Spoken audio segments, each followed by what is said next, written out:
Hello, this is a lecture on multivariate linear models using Lavon in the structural equation modeling framework. This is Jonathan Templin at Clemson University, and I am happy to teach you this lecture. Let's get into it. Today we're going to start with multivariate, really starting with multivariate regression. Multivariate regression is like univariate regression, only multiple outcomes. Then we're going to dive into something that's related to multivariate regression, but also the language of where this SEM framework is heading, which is path analysis. Path analysis will be another lecture as we go forward into this course. But generally speaking, in path analysis and in multivariate regression, we need to discuss concepts such as standardized regression coefficients, model modification, and the use of direct and indirect effects, which gets into mediation. Finally, we'll talk a little bit more about additional estimate issues in path analysis as we go on. For today, it's mainly multivariate.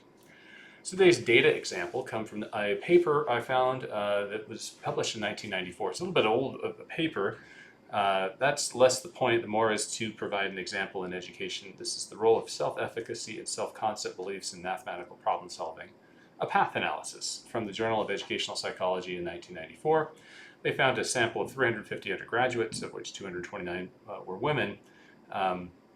I took their results and simulated data. So the simulated data characteristics that we have differ a little bit from the actual data. So if you look at the lecture here and you compare our results to that from the paper itself, you'll see they're different. That's not anything to do other than literally I'm simulating data based on their results. I've simulated these data fitting with our multivariate class. I simulated them using a multivariate normal distribution.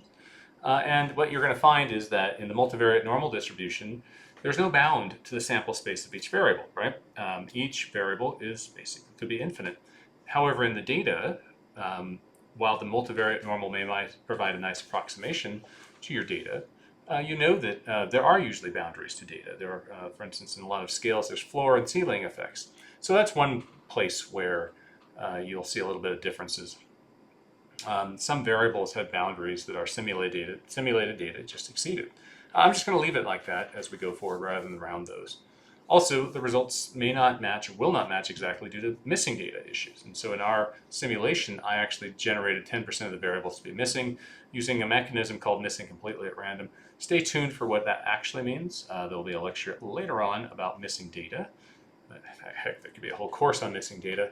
But the idea is that this type of missing data will also impact our results. So the variables in the data. Now we're not using all these variables at the moment, but these are to get us started looking at this data and this idea to give us a sense for what path analysis might actually do. We have gender, either 1 being a male and 0 being a female. We have math self-efficacy, which is a scaled score with a reported reliability of 0.91. It assesses math confidence of college students, basically how confident you are doing mathematics. We have the perceived usefulness of mathematics, USE, with a reliability of 0.93, again another scale. Math anxiety, some reliability ranging between 0.86 and 0.90 is in the paper. We have math self-concept, with the reported reliability between 0.93 and 0.95. We have prior experience at the high school level, which is a self-report of the number of years of high school during which students took mathematics courses. Now, I will note this data comes from the 1990s, so high school mathematics requirements have changed over the years. So you will see now most people will take 4 different years of high school math, whereas before you might have had 3 or 2. And in the data, I think we only have 3 or 4, basically. We have also prior experience at the college level. Now, this will vary widely by the major a person has taken. This is a self-report of the courses taken. So here, high school is in years, college is in courses. And finally, we have an outcome measure that we're interested in, which is the math performance.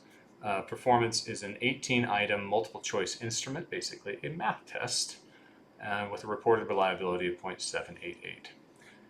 And I'm reporting reliabilities here because as we're building through an analysis, I'm going to note that when we're doing a linear model, like a linear regression or analysis of variance, that model assumes that all variables, all x's and all y's, are measured with 100% reliability. So basically there's no measurement error in what we do. Here we're violating that with each of these indicators, each of these numbers that you see here. That is a topic that is remedied by a method called structural equation modeling or factor analysis. Usually put both together. That will also be a topic for a later course. So as we go forward. This is what we call a path model. A path model, this is the path model where we're headed.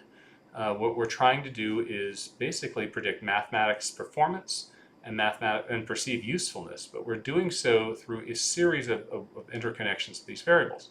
Now the lines represent effectively like regression coefficients. So if you think about this math performance, mapping this onto a formula, because I think in formulas, math performance is our outcome y.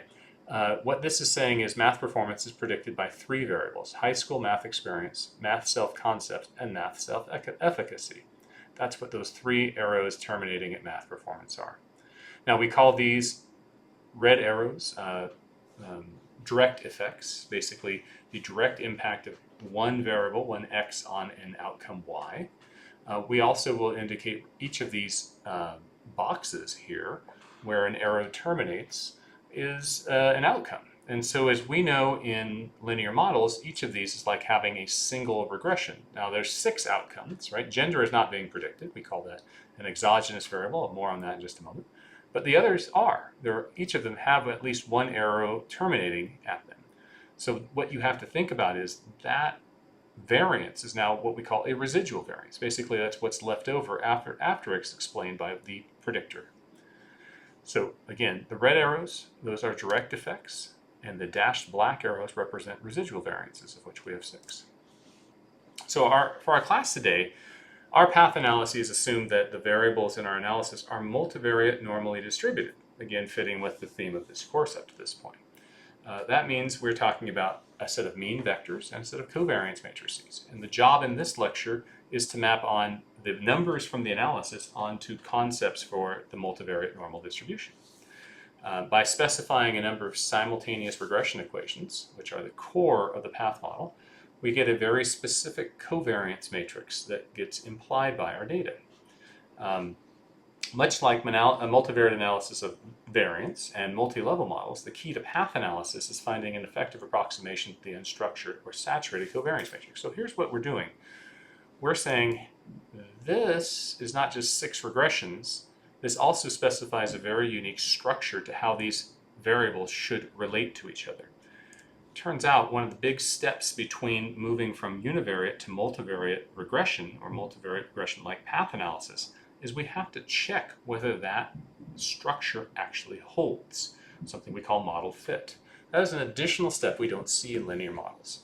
So that is what the goal is. Our comparison for that is to basically take a covariance matrix that we call unstructured, which is just the covariance matrix in the data. So in our case, these 6 variables, look at their covariance matrix and compare it to the covariance matrix that our model implies the data should have.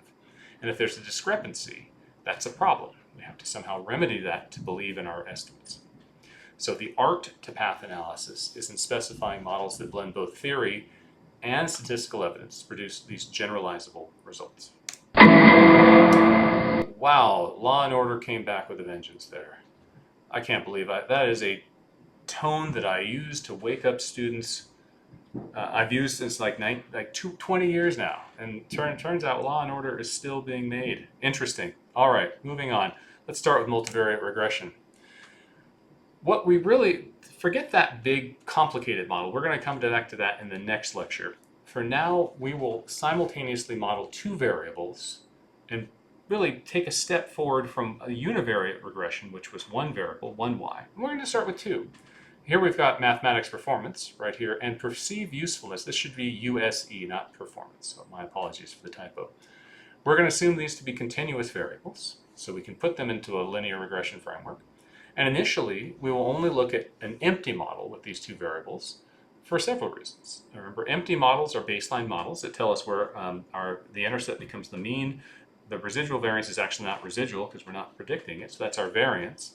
But that will actually help us map our model parameter estimates onto the multivariate normal distribution that we talked about before. We're also going to show the bigger picture when modeling multivariate data, so how we must be sure to model the covariance matrix correctly. So this will give us a chance to play around with models to see structures of models that would imply different covariance matrices and to test whether or not those are valid representations of our data. So starting with that, we have performance and usefulness. We have two regression equations. Performance equals beta 0 for performance plus error for performance. And here usefulness is equal to beta 0 for usefulness and error for usefulness. I'm going to note the I subscript is for the person in this case. And I'll also note that because we have more than two regression coefficients, we have to do something to denote the difference between intercepts, right? Beta 0, the superscript refers to the intercept, the variable of the intercept, the variable that's being predicted by that parameter. So the intercept raised to performance is the intercept for performance, and the beta 0 raised to USE is the intercept for usefulness. These are not, I should note, not raising this to a power. This is not like squaring it or anything like that. It's just denoting which variable they go to. So as there are two variables, we have these two error terms, error for performance, error for usefulness. If we were to put that into what I call a column vector with the bracket right there, we would actually show that if we extend, remember in linear regression, each of these uniquely, univariately, would follow a normal distribution. Now that we have two of them, they're actually going to follow a bivariate normal, right? So this tilde represents us calling those independent and identically distributed. The n stands for normal, then we have two dimensions of that normal distribution.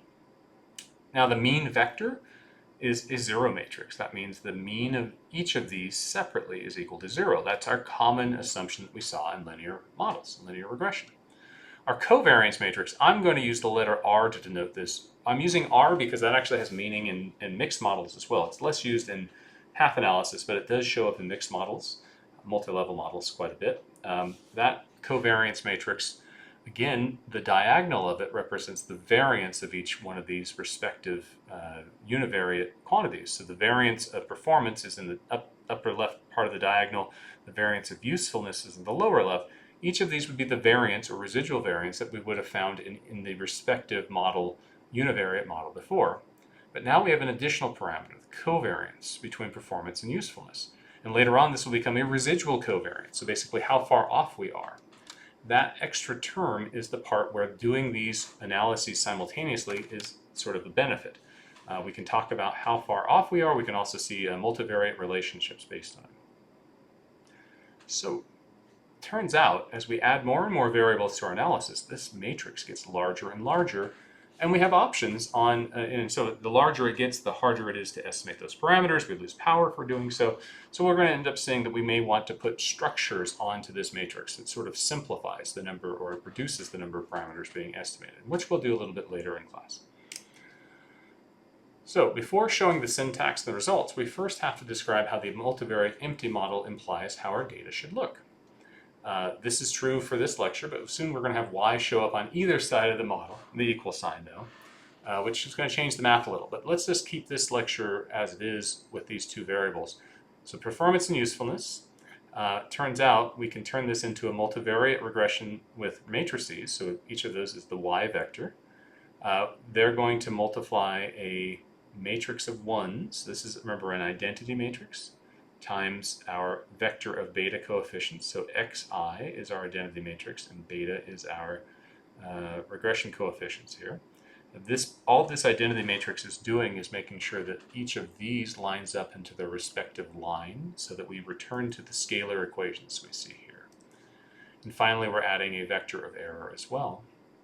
Now, if we do the algebra of expectations, what we can see is that when we do this type of model, the mean vector that we expect is given by the linear combination of x times beta, right? Which would be simply the beta 0 for performance and beta 0 for usefulness, because we're not using any other predictors.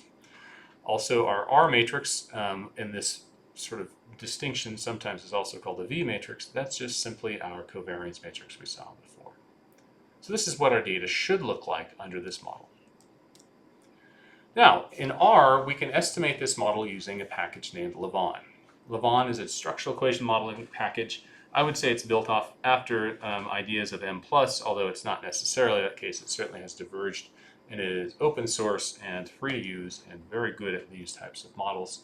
So the way Lavon works is that we create syntax using this sort of Lavon version of syntax itself.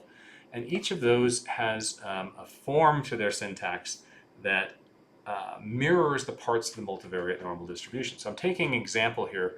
We're predicting performance and usefulness. We talked about before having a mean for each of these, having a variance for each of these, and having a covariance between those. And in the Lavon syntax, that's what we have to build. Now first, we create a model object, model02.syntax. We set it equal to, and then we use a quote mark. So everything that's in the quotes is text. That text gets saved in the model2 syntax. And when we use Lavon to estimate it, the Lavon function will parse this text and put it into a model to estimate those parameters. So our job is to remember which parts of the model show up are needing to be there, because those are parts of the multivariate normal distribution that we're using to provide our inference. So, walking through this, a variance in Lavon is basically the idea where we take actually let's start with mean vector. That's a little easier. It's a little bit lower on our screen here, but let's start with that first.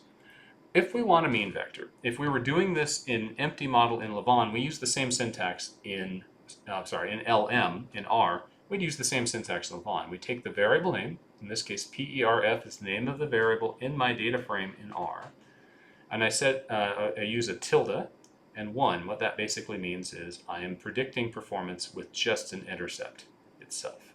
That's our beta 0 for performance. So when we look at our output under intercept for performance, we know that is the term that goes right up here in that multivariate normal distribution. Similarly for usefulness, we want its intercept. We put usefulness tilde 1, and that shows up in our mean vector for usefulness. Now for variances, remember a variance, or actually let me move up. Let's talk covariance. A covariance is a bivariate statistic. So here we'll need both performance and usefulness, and we separate them by 2 tildes. So the double tilde is used to indicate covariance parameters. Okay? Now the variance, moving up to the very top of our slide, is actually a covariance between a variable and itself. So if we want to indicate the variance, we type performance and performance separated by double tildes, or usefulness and usefulness separated by double tildes, and we get both of those terms for the variance. This covariance matrix structure that we call here is called saturated, meaning that all possible unique parameters are being estimated.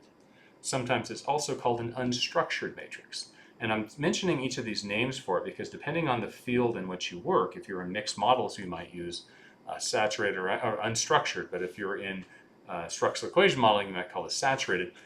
They mean the same thing. Basically, we're estimating all possible values. This is almost as if we didn't even need Lavon at all. We could just go and estimate this using the cov function in R. Although I will note, if you use cov, it's not exactly the same results as Lavon, and that's the difference between maximum likelihood, which divides by n, which is Lavon, and basically a bias-corrected version of maximum likelihood, which divides by n minus 1 in the cov function.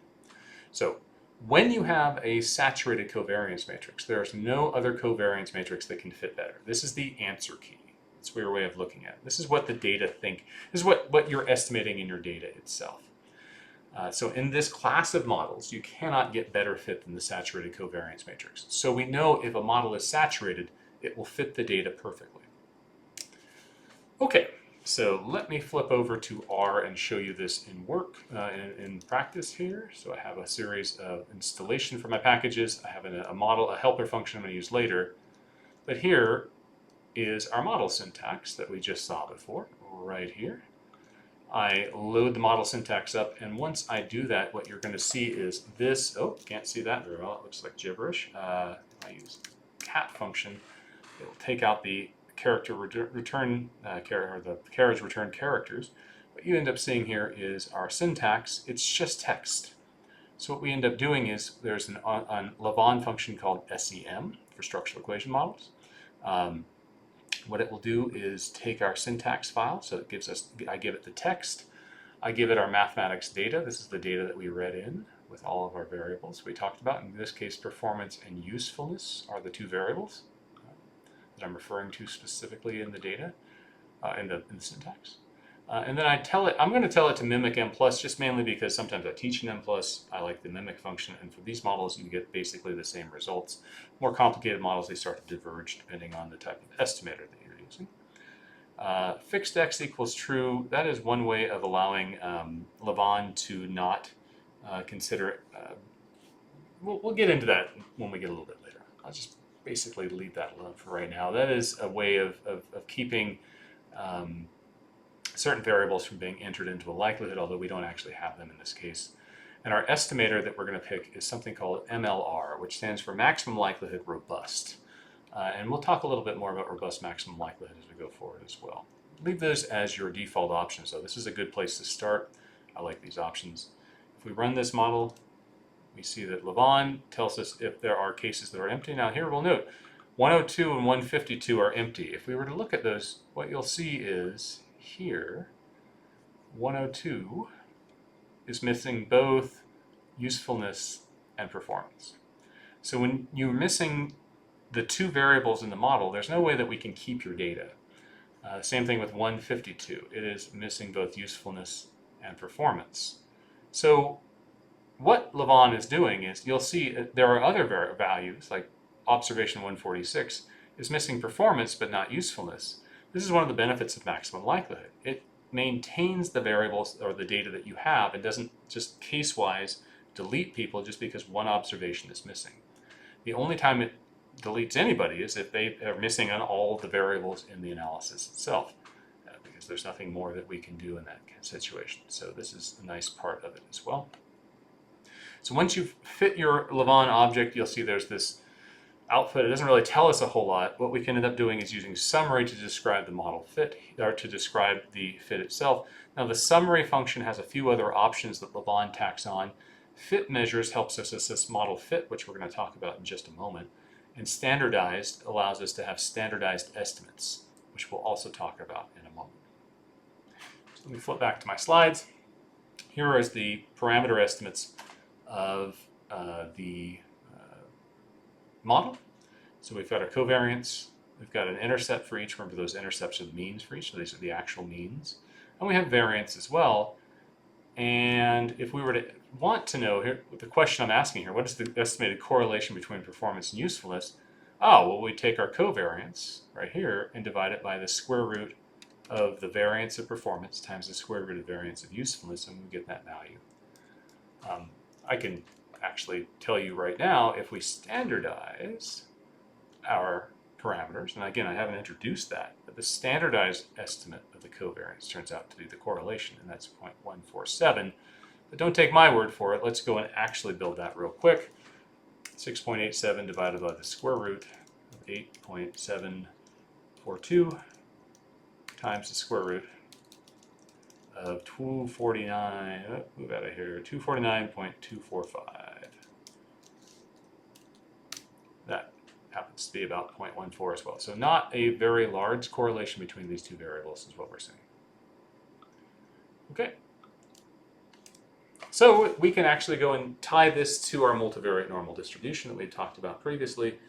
Here, again, we can build a surface density plot. The center, the peak value would be located at this mean vector part here, where performance has a value of 13.959 and usefulness has a value of 52.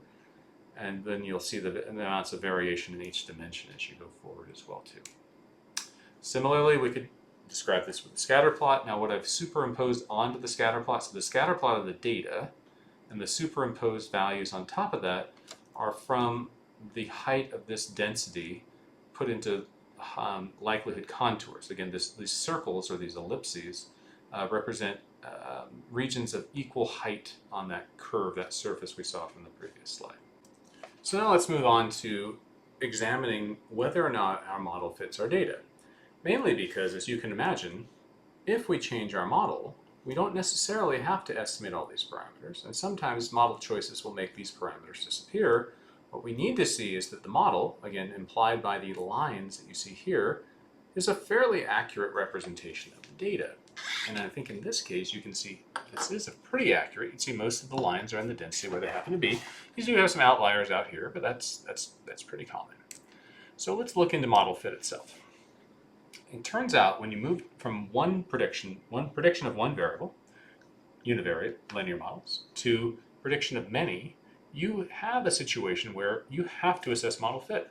Model data fit is of utmost concern when you have multivariate outcomes, because if you don't have the model fit the data, your parameter estimates may be biased. Now, by bias, that's a statistical term that means wrong, inaccurate. You also have standard errors of those estimates to be biased. And so if you remember before, our Wald test, which takes a parameter estimate and divides it by our standard error, turns out if either of these are biased, that means your inferences, your hypothesis tests will also have a chance to be incorrect, or will be more incorrect than you expect them to be based on your type 1 error rate. So examining model fit is the first step into looking at multivariate models. Is the biggest difference between multivariate regression and univariate regression.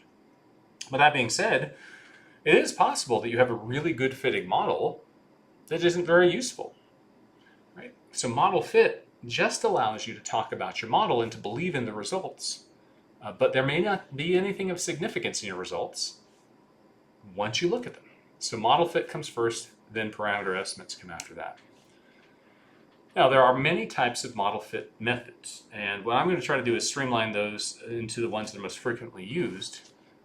Turns out model fit information for models where all of the outcomes are conditionally multivariate normal, right, like in our model itself, come in several types. But all are based on the premise that any model mean and covariance structure must fit as well as the saturated mean vector and covariance matrix. Remember, saturated means all the unique variables have a mean, a variance, and all the covariants are estimated, so the answer key. So we're going to take that answer key, which is actually what we just estimated with our first model, and compare that to our current model that we're trying to run. Now, I will also note, I put a little asterisk here. If the model outcomes are not conditionally multivariate normal, then model fit is very different. And so we're staying with the multivariate normal. This is a class a topic that's better explored in a class on structural equation modeling, which is something that we'll eventually be offering here. All right, all possible models and structures are nested within the saturated mean vector and covariance matrix model. So what I mean by that is any possible way that we would go and look at our analysis, any model that we would work on, any set of predictors. I mean, go back to the original path model we saw. That path model, those parameters it's like a nested version of the saturated model. So that means that most multivariate model fit statistics will come from comparing any model or covariance structure with the saturated model itself. And what we end up thinking about is fit in multiple ways. First that we're going to talk about is global fit models, model fit indices. Basically the idea of how well the model overall fits.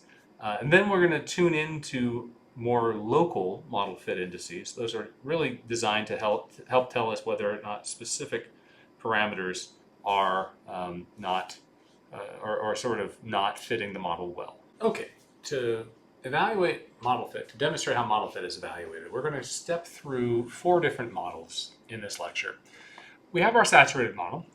That's what we just estimated. We have a mean vector of 13.959, mean for performance 52.444 for the mean for perceived usefulness, and a saturated covariance matrix where we had a variance of performance of 8.742, a variance of usefulness of 249.245, and a covariance between them of 6.847.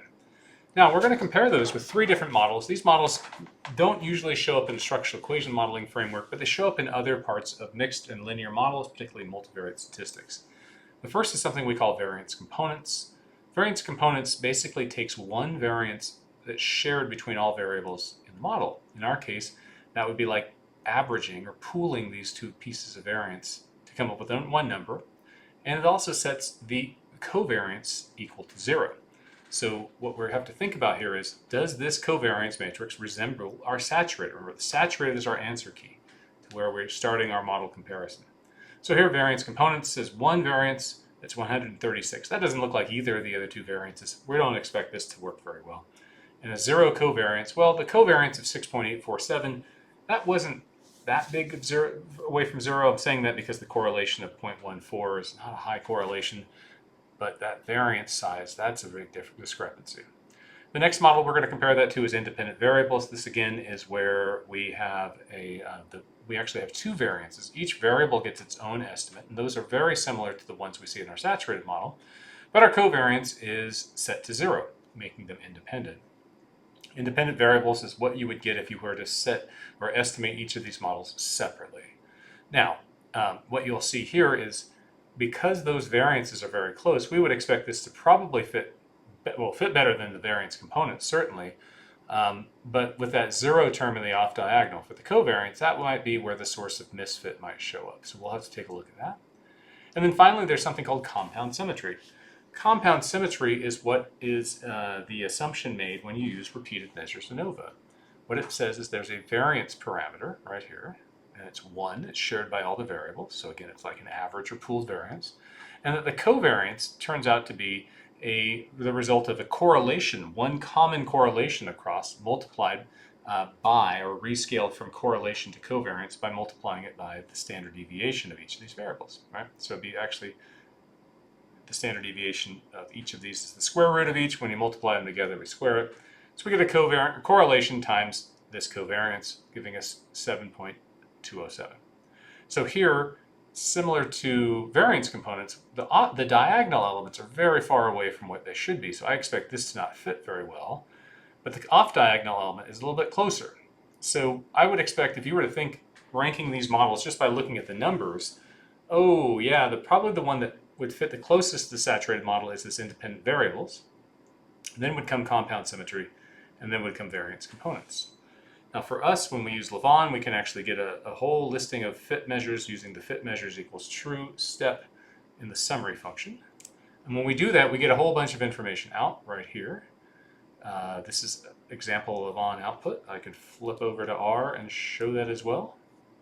Right here, let's look at that for our variance components model right here. So all of this, all these sections before you get to parameter estimates, all of that is about model fit. That tells you how important model fit happens to be. It shows up first in the output. Now what you'll see is we have two columns. We have standard and scaled. Scaled is what we're going to look at. Scaled reflects a rescaled likelihood based on how close we are to a multivariate normal distribution. It shows up when we use the MLR estimation method right here, robust maximum likelihood. I'll get into that in just a couple slides. So we're always going to look at the scaled column when it's there, and then I'm going to go through each one of these sections and describe for you what those mean and how we use it to evaluate model fit to get a full picture of model fit globally.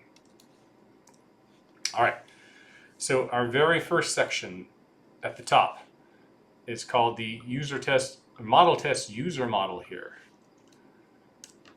That is our obtained model chi-square from the model test baseline model. Basically, it is the difference. This chi-square here is our difference between our current estimated model and our saturated model. Negative. So if you think of the standard column, again, we don't normally look at that, but the standard is where the statistics work out. Down below is our log likelihood. Our saturated model log likelihood was negative 2085.032. For this variance components model, the log likelihood was negative 2387.168. Negative 2 times the difference of that gives us 604, which is then rescaled by a process I'll show in a couple slides. And the degrees of freedom is the difference in number of parameters. Well, we actually can look at that. How many parameters are different here? We have 1 variance, and we have 0 covariances. So we have 3 parameters in the variance components model. We have 5 parameters in our saturated model. So that difference, 5 minus 3, gives us 2 degrees of freedom. And we get this p-value that's very close to 0. Let's talk about what that p-value means then. So the chi-square test of model fit provides a likelihood ratio test comparing our current model with the saturated or unstructured model. Once again, the value is negative 2 times the difference in log likelihoods, and it gets rescaled if you use the MLR estimation method. The degrees of freedom is the difference in number of estimated model parameters, and the p-value comes from the chi-square distribution. So if you have a significant p-value, like less than 0.05 or whatever your tolerance for a type 1 error rate happens to be, then what you're doing is rejecting the current model. So here, if we look at variance components, this p-value is close to 0. We would reject it based on this information right here. The model fit is significantly worse than the full model. That is what this significance statistic there. This is where you don't want significance. Now I will note, in latent variable models, this test is usually ignored. It can be overly sensitive. So that's why we have a whole bunch of other statistics that we're going to go through. But now, what happens if this test does not have a significant p-value? Hey, then we can't reject the null hypothesis. The null hypothesis being our model fits as well as the saturated model. And so therefore we say our model fits equivalently to the full model. That's great, the saturated model. Hooray, this is the good situation to be in. That's what we want to have. Now here are the 4 sections of those models that we see. The very first one, we look at the saturated model. Now this is comparing the saturated model with itself. So negative 2 times the difference, well, the difference is 0. They have the same log likelihood, right? So whenever you see zeros for degrees of freedom and zeros for the test statistic, you know your model is equivalent to the saturated model, so model fit is perfect. When we look at variance components, we see we reject that value. When we look at independent variables, our chi-square is 5.573. Depending on your level of type 1 error tolerance, you probably would reject this, but it's closer, like we expected. And finally, compound symmetry was somewhere in between. This is sort of the ordering that we had would have imagined when we looked at the output and the values of those parameters, just eyeballing them. So again, this saturated model likelihood ratio test can actually be achieved using the ANOVA function in R, but we don't need to. It already does that in Lavaan. So the ANOVA function is not necessarily helpful in this situation for us, but it's actually put into the Lavaan output in the summary statement. Now, how we calculate the rescale coefficient comes from this something called the scaling correction factor. This is a factor that describes how lepto or platykurtic our data are. Leptokurtic, platykurtic means how fat or thin the tails are relative to what would be expected under a normal distribution. I will note this is not correct for skewness. This is not correct for discrete data that you're trying to approximate with a normal distribution, but this does provide a little bit of a correction. The nice thing about it is when our data are fully multivariate normal, these scaling correction factors become 1. And here's the math that goes and gives us that scaling correction factor in our test statistic right there. Right? And so what ends up happening is our chi-square is divided by that thing. So you see if it's above 1, it reduces the chi-square. If it's less than 1, it increases it. And you can see what happens in each of our models. Depending on the model we estimate, there's a different potential scaling correction factor, which changes the size of the chi-square for us. But the MLR estimation method is thought to be the most consistent and the best use for what we do in the structural equation modeling framework. So again, we can calculate that. Who needs that, though? It's done for us. So next, what we can talk about is the saturated model likelihood ratio test. Basically, this is well, we already talked about this before. The saturated model likelihood ratio test is 0. Whenever you see that, no other model fit will be available or useful. I've had debates with reviewers scientifically saying, oh, where's your model fit? And I'll be like, it's equivalent to the saturated model. There are no degrees of freedom. And they say, no, we need model fit. All the other model fit statistics are their perfect values. They're not useful. Basically, you have achieved perfect model fit when you saturate your data. All right, let's move on to the next section. This is called model test baseline model in R right here. It's a likelihood, the model test baseline model provides a likelihood ratio test that compares your saturated model with an independent variables model. Right? This is done automatically. It doesn't matter whether or not you are fitting, and actually, let's just note, this just happens to map on to our model 00 and our model 03, right? But if you think about running something other than either of those models altogether, it's always comparing saturated, meaning all parameters are estimated, and independent variables, meaning all the covariances are set to 0, but all the variances are estimated. Right? So here the null model is the baseline model, the independent variables model. And if that test is significant, it means there's at least one, and likely more than one variable, has a significantly non-zero covariance. And if if the covariance is non-zero, it means the correlation is non-zero. Why this is important is that if you're looking for something in your analysis that would be of note, you need to have a non-zero correlation for any of your regression coefficients to be non-zero, for instance. So this tells you whether or not you should continue looking at your data at all, if anything's likely to come from it. Right? So if the test is not significant, it means that the independence model is appropriate. It's not likely to happen in a lot of the data that we collect in social and educational sciences. And it's often not reported, as more often than not, you'll have at least one pair of variables that have a correlation that's non-zero. But this will be the same for each of the models that we do. In fact, here I'm going to show you, this is the model output for model 01. But here's all the output for each of the models. They're all the same. And that's because it's not specific to your model that you're running. It's literally comparing saturated versus independent the whole time. And furthermore, if you want to take a look at that 5.573. If we go back to all of our likelihood ratio tests before, that was in the top section of model fit, because that was comparing our saturated versus independent as well. So if you happen to be fitting a model that is either saturated or independent, this would be very repetitive. There we go. All right, let's go a little bit further into what we call approximate measures of fit.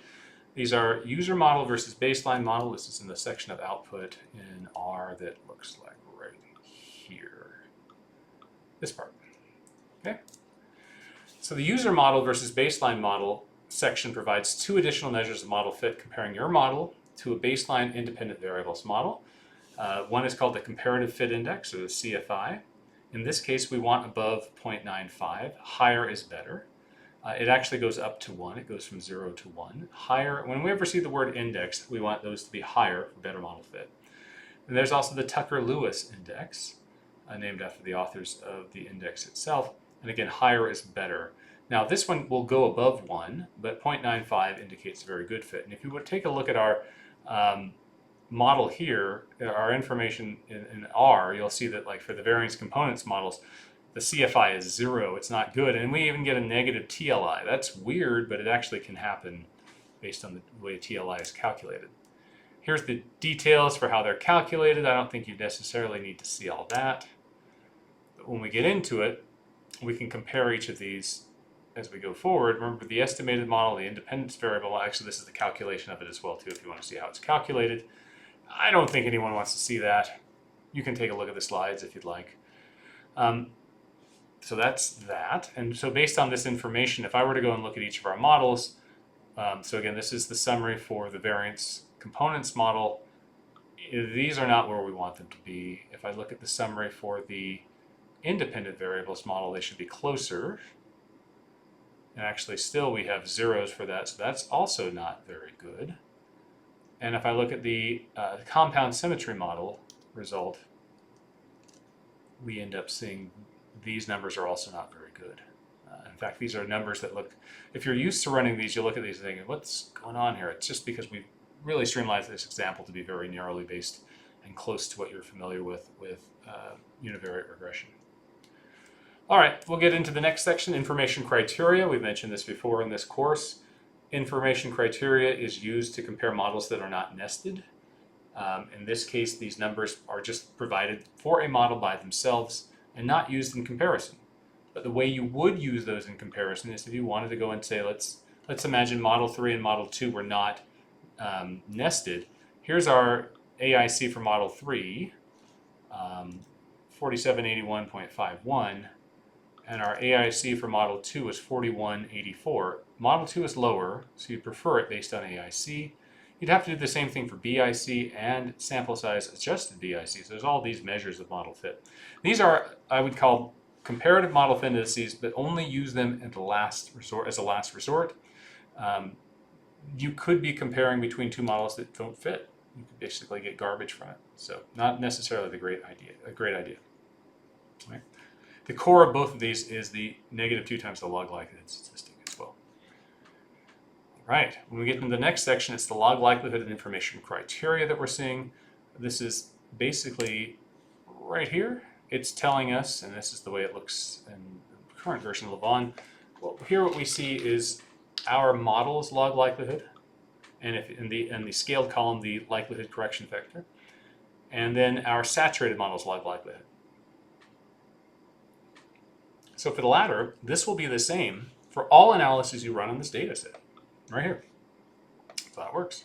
Should say all analyses that contain the same data. If because of missing data, certain cases are entered or let, depending on when we run our model, this will be slightly different. But for all the same data, all of the analyses will have the same H1 log likelihood. There we go. Now we get into a more standard fit metrics. This is a model fit statistic. This is called the root mean square error of approximation, simplified to RMSEA. This is a parsimony corrected model fit index. Parsimony meaning it penalizes, it sort of favors simpler models. It uses the comparison of your model and the saturated model. And here the chi-square listed comes from the first part of the Lavon output. So basically it's using the chi-square from it. It relies on something called a non-centrality parameter. It indexes how far off your model is, basically how far the chi-square distribution gets moved over to a different side, quantifies how far over it is, and then it basically divides that by the number of degrees of freedom. Right? Degrees of freedom, again, being the difference in number of parameters in your model and the saturated model. Now, it ranges from 0 to 1. Smaller is better. If you want to know why, if you want to try to have a mnemonic device, is to think about which one of these need to be high for good fit, one be low. Think root. Whenever you see root, you want that to be small, like roots in the ground. You want it to be low to the ground. You want it to be low to 0, close to 0. So closer to 0, 0 indicates perfect fit. These standards of fit vary from field to field, from journal to journal, and actually have been reevaluated in recent years as well too, but you still tend to see you want somewhere less than 0.05 to be really good fit, or between 0.05 and 0.08 to be acceptable. After that, it gets a little harder to really justify. But again, you will see this very widely by field, even by within journal, you may see this vary quite widely. In Lavon, not only do you get a point estimate, you also get a 90% confidence interval. So again, this is the model fit for the independent variables model, right? This is the one where you have 0 for the covariance between the variables. It gives us an RMSEA of 0.115, again under the scaled column. Actually, I look under the robust and scaled. This makes it a little bit more robust RMSEA. It tells us the range should be somewhere between 0.048 and 0.247. That is our 90% confidence interval in it. This is the chance that that RMSEA is less than 0.05, which is good fit, but says there's a 5% chance this model fits really well. And here's the probability it is bad fit, greater than 0.08. 86% chance this model fits pretty terribly. So you can use this to sort of understand how likely it is this model fits the data as best as possible. There we go. And here's how we calculate it. You can see this as well too. All right, we get to the final section, something called the standardized root mean squared residual, which indexes how far off a model's correlations are from the saturated model. So down here at the bottom, standardized root mean squared residual 0.066.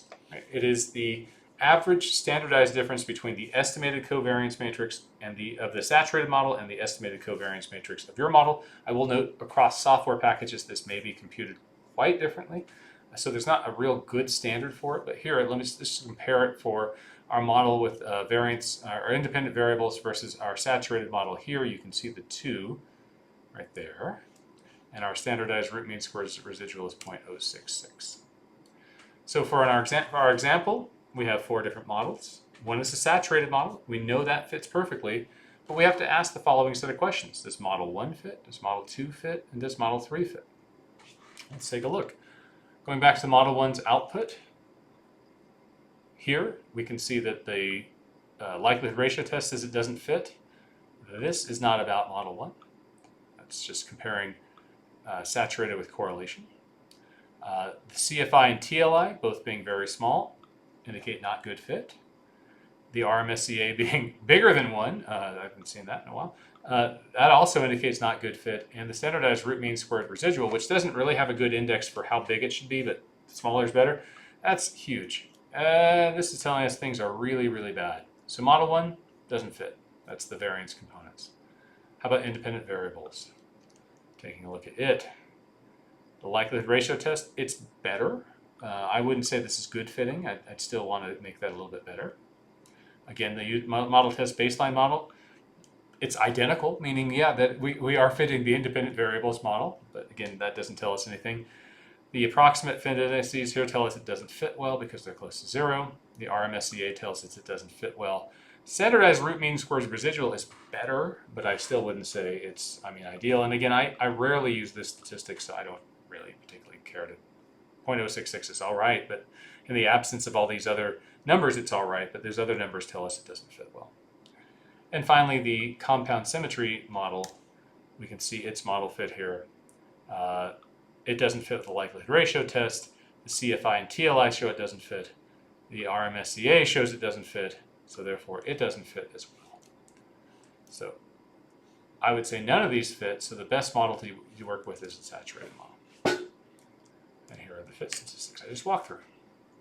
Okay, that was global model fit. Now let's move into a section where we talk about local model fit. So this local model fit are basically misfit, model fit versus model misfit, are statistics that point to the location where a model may not fit well. Typically that location is in a covariance matrix, right? So these are used as opposed to global model fit measures that indicate an overall model fit overall to the data. Local measures of model fit are usually of two types, something called residual covariance matrices. Residual covariance matrices are interesting. The word residual doesn't necessarily mean residual like E. It just means the difference between your model's implied covariance matrix and your saturated model's covariance matrix. So that they come in different forms. They come in unstandardized, standardized, or normalized. Between the two of these, I usually prefer normalized to sort of give us a statistical version of whether the misfit is important or not. Unstandardized is just the straight difference between the two, and standardized tries to standardize them into more common units. These actually were used for the standardized root mean squared residual, so the SRMR before. And then there's another type of bit of information that we call modification indices, which are 1 degree of freedom hypothesis tests for the improvement in the model likelihood ratio test if you were to add that parameter that was missing. These are really cool. Depending on who you are, you may think these are cool, you might think these are like p-hacking, but both of those are how we look. So let's get into residual covariance matrices. So this is the estimated model covariance matrix for model 2. Remember, this is the independent variables covariance matrix. The raw or unstandardized residual covariance matrix for model 4 is this value right here. That's the difference between model 2 and model 4. Actually, this is not model 4 and model 2. This is model 2 and the saturated model here. This is the difference between saturated model and independent variables. And I'm saying that because you've seen the off-diagonal of this residual is 6.847. We know that was the covariance in our saturated model. Right, the normalized versions of this. So this is in covariance. This is, again, it's in units of covariance. It's a hard term to really understand, covariance. So I actually prefer the normalized version of that, which tries to make this into like a z-score. What we see here is that z-score is quite large compared to 1.96. So if we see this as being large, remember 1.96 is a critical value on a normal distribution where we would say a significant p-value happens to occur. So if that thing is bigger than 1.96 or less than 1.96, negative 1.96, we would say, yeah, that's a significant difference from deviation from our saturated model. Now, modification indices are really cool. That tells us which parameter to add and what the new value would be. It's effectively, these are based on something called a score test. Also, the term you see is something called the Lagrangian multiplier test. But basically, the idea is this. If we fit a model that's not saturated, we can go and effectively look at the log likelihood and changes in the log likelihood based on our data to see what would have happened if we did add a parameter. So let's take the independent variables model. where we didn't have the covariance. The modification index for it is spit out this way, where we have a 6.239 as the index itself. This would be the likelihood ratio test of comparing your current model to the model that adds this parameter. And because we know this follows a chi-square, the critical value for the chi-square distribution at a 0.05 type 1 error rate is 3.84. So often we say this number needs to be bigger than 3.84, or if you want to be really conservative, they say a value of much higher than that, maybe 10 or more. That tells us whether or not that likelihood ratio test between our current model and the model with this one extra parameter would be significant. Then, once you look at that, you can actually say, oh, EPC tells us the expected value of the parameter had we added it, 7.125. Now we know from the previous slide it actually should have been 6.847, so these are approximate, but they're pretty cool because you can actually see what would have happened had you added that parameter. They're much more direct remedy for where your model misfit's happening. So if we were to add that parameter, so again, we see the covariance parameter, they say, oh, add this parameter. If we were to add it, what we end up seeing is that parameter turned out to be 6.847, and our likelihood ratio test gave us a value of 0.60, 0.64, which was not exact. These are not exactly aligned, but they're pretty close, which is nice. So now let's turn this into a multivariate regression. Let's add predictors to both variables at once. So for instance, let's predict performance with the number of years of high school math and the number of classes of college experience, or credit hours of college experience in math. And we're going to predict both performance and usefulness with those two variables. Now E becomes residualized, right? That's what's left over. So these are residual variances. This is called a residual covariance matrix. And again, we assume these are multivariate normal for residuals. If we were to put this into what we call a path diagram, what we'd end up seeing is performance has two regression paths, predicting at high school math and college math. And you can see I just put the label for the parameters above those. It also has a residual variance. Usefulness has two regression slopes, one for usefulness, one for high school math, one for college math. It also has a residual variance. There's a residual covariance between the two models as well. Now on the left-hand side, we will see that there may be estimates of high school math variances and covariances, but these are not being explained by our model. Sometimes we call these exogenous variables, variables outside the model. More on that distinction in our next lecture on path analysis. But these are basically saying that we expect these variables to have some type of variance, right? They vary in the population, but we don't know why, and we're okay with it not knowing why. That's just how it is. So this is our model. And actually, I'll talk about exogenous variables now. An important distinction between endogenous and exogenous variables in path analysis is the distinction between endogenous and exogenous. Endogenous variables are defined by a variable whose variability is explained by one or more variables in the model. Simply put, this is a dependent variable. So we go back to our previous slide. How you figure out what was endogenous is you take a look at each of these squares. Those are the variables. And those that have the red direct effects terminating at them are endogenous to the model. These are all direct effects, not our variances, direct effects. Exogenous variables are variables whose variability is not explained by any variables in the model. These would be independent variables completely, right over here. Now, while you still see dashed lines, these are variances. There's nothing explaining them, though. There's no direct effects. So high school math and college math are called exogenous variables. Performance and usefulness here are called endogenous variables. And as we go further, if you remember the very first path diagram, some endogenous variables may also predict other endogenous variables. And that's okay, because so long the distinction is simply if there's a direct effect of one variable on the other, that variable on which is being impacted by the direct effect is endogenous.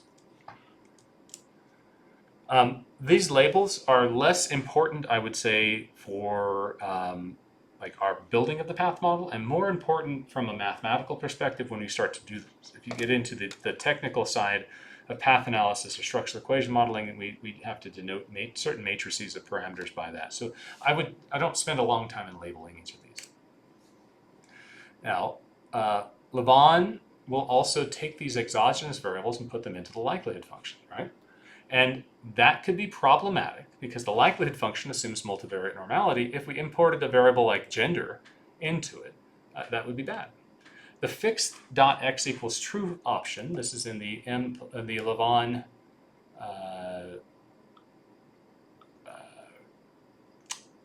call to the SEM function. If we set that equals to true, what it does is it doesn't actually estimate those values. It takes the sample mean and variance and plugs them in. So it's like reducing the number of dimensions in our likelihoods trying to search through. So our log likelihoods get changed, the values change, the number of parameters ends up changing. But we're going to do this explicitly in syntax. Basically, we're going to turn this option off because I want to show you in syntax what it looks like to actually put these in. So here is our syntax, right? We have our exogenous variable equations. Performance and usefulness is being predicted by high school and college math, both of those.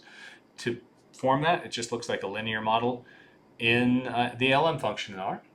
We have our endogenous variable intercepts of 1. Now, technically, I could have added those back, but I'm separating them out because I'm talking about each part of these models. This is for didactic purposes. You can do shorthand on your own as long as you understand this. And we also are estimating our endogenous variable residual variances and covariances. So these 3 lines right here are identical to our saturated model, but we've added in now predictions for both performance and usefulness. Now, we also would like to put these exogenous variables into likelihoods. We basically have to build a saturated model for them. So we have our intercepts for both of them, we have our variances, and we have our covariance. So if we consider all 4 variables to be part of a multivariate normal distribution, then our unstructured saturated model would have 14 parameters. All 4 variables meaning both performance, usefulness, and high school and college experience. So that means there's 4 means, 4 variances, and 6 covariances, which are basically 4 choose 2, or this calculation right here. Our model, though, if we go back to it, has 1, 2, 3, 4 intercepts, 1, 2, 3, 4 slopes, 2 residual variances, 1 residual covariance, that's for the endogenous variables, 2 exogenous variances, and 1 exogenous covariance, that's for the exogenous variables. So we have 14 parameters in our model, and we have 14 spaces in our multivariate normal distribution for the 4 variables. So therefore, this model fits perfectly. We're not going to see any good model fit statistics. So we can proceed directly to interpretation of parameters. So here are the point estimates put on our path diagram. Now I will note the path diagram does not show the means or the intercepts, so I'm putting those below here. You can see each of our parameter estimates. Now, interestingly, these parameter estimates are unstandardized. What that means is they are in the scale of the original units for the regression that they're in. So remember, a regression slope, its metric is units of y per units of x. When we look at the coefficient of mathematics performance, it'd be increase in this for a 1 unit change of high school experience, mathematics performance changes by 0.984 in a direct sense. So mathematics performance is the number of items correct out of 18 on a test. For every 1 additional year of high school math performance, high school math experience, math performance goes up 1 question almost. Now you'll note, college math experience is the number of credit hours. So for every 1 credit hour of college math experience that increases, mathematics performance increases by 0.08 tenths of a point, or less than 1/10 of a point, right? So these are on different metrics. So what we want to do potentially is try to compare them, and to do that, we will have to standardize them. Right? Standardized coefficients are coefficients that would be attained if y and x were standardized, if they were z-scores. Right? So they're useful for comparing the relative effects of each independent variable in the model. And to get those, we just take our summary function Lavon, add standardized equals true to it. And what we'll end up seeing in the output is our standardized coefficients. So let me show that to you real quick. std.all is the standardization that we're going to look at. It's the standardization that we use for regression coefficients. You might see std.nox, that one doesn't show up anymore, but std.lv is what happens when we get into factor analysis. Let's stay with std.all for right now. So when we do that, we end up finding the following. right? Our intercept for performance, here, this is the unstandardized estimate. Unstandardized estimate for performance is 8.264. That we interpret this like a regular intercept. It would be the value of performance for a student with no high school and no college experience. The slope of performance, predicting slope of high school experience predicting performance is 0.984. I just described that. The standardized version of that is 0.438. How we interpret the standardized is based on standard deviations, right? So for every one standard deviation increase in X, in this case in high school experience, we expect performance to go up by one standard deviation. And now we have to ask, what is a standard deviation, right? And finally, if we did the same thing for the college credits, right? I interpreted this before. For every one college credit hour increase, performance goes up by 0.08 of a point of a correct answer. The standardized coefficient is 0.15, meaning for every one standard deviation increase in college experience, performance goes up by 0.15 standard deviations. We can also do the same thing for usefulness. I'll let you do that on your own. Now we can look at the covariances themselves. Here is our residual covariance of performance and usefulness, and our residual correlation. Remember, a standardized covariance is actually a correlation. And so if we wanted to calculate R squared, we could actually do that here in our output. But there's also a way that we can show it in summary as well too, by adding the option R squared equals true. So this tells us that our R squared for performance was 0.24 and our R squared for usefulness was 0.024. And how that's calculated is by taking a look at each of our endogenous variance estimates and comparing those to what they found in the saturated model. Right? In the saturated model, well, you can go and figure out what each of those happens to be, and you can see the amount of variance explained by both of those. Here we go. Here's the example. The saturated model for performance had an estimate of 8.722 for its variance, whereas for us, when we explained it, it's 6.331, giving us that 0.24. So this was a quick introduction, well, maybe not so quick, an introduction to multivariate linear models within the structural equation modeling framework. Although most of the models are very familiar, the biggest difference between a multivariate linear model and a univariate linear model is that model fit checking is needed in the multivariate linear models. And this is why I hesitate to call the R squared value from a univariate linear model fit.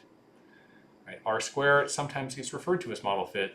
It's really not that close to fit. I think it's fits in some way, predictive fit, but definitely not overall model fit to the data. Now the SEM framework, structural equation modeling framework, is very flexible, incorporates many more complex models such as path models, latent variable models, and their combinations, and we'll see that as we go forward in class.